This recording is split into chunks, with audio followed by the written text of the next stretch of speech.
En ik heb vandaag het IPCO toe mogen spreken. En dat ging dan over de evaluatie van de onderlinge regeling samenwerking bij hervormingen of de landspakketten, TWO, zoals men dat ook in de landen kent. Wij hebben geconstateerd dat de samenwerking voor die hervormingen dat dat goed is gelopen. In alle landen is dat goed gelopen. Sommige landen sneller en beter. Sommige landen hebben meer hulp nodig dan de andere landen. Maar het is goed gelopen en wij hebben als commissie een aanbeveling gedaan om het te verlengen met 2 jaar. Vandaag was ook gesproken over samenwerking. Ja. Die samenwerking tussen Nederland en die landen, hoe vind je dat het gaat? Nou, samenwerking over het algemeen, daar kunnen we een hele hoop over zeggen. Maar ik kan wel wat zeggen over de samenwerking in het kader van deze onderlinge regeling.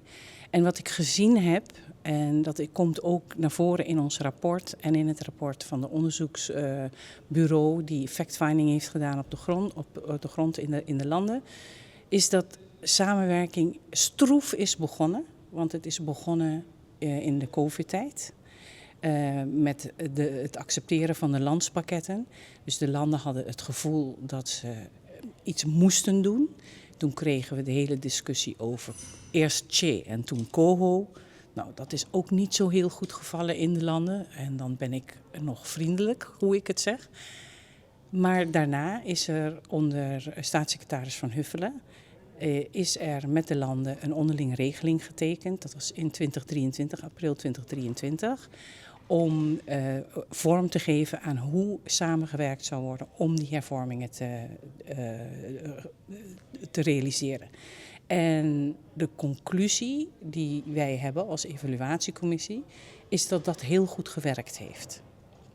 Voor alle landen. De message is heel simpel en de message is ook gehoord, want die staat in het evaluatierapport.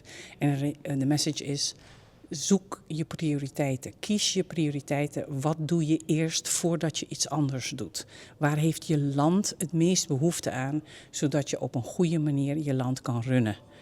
En dat is voor alle landen geldt dat hetzelfde, in een andere mate. Maar prioriteiten stellen, want de landspakketten op zich waren veel te ambitieus, veel te groot. Het was wel een mooi overzicht van wat er allemaal moet gebeuren, maar je kunt dat niet allemaal tegelijk doen. Dus maak eerst prioriteiten en ga dan daarmee aan de slag.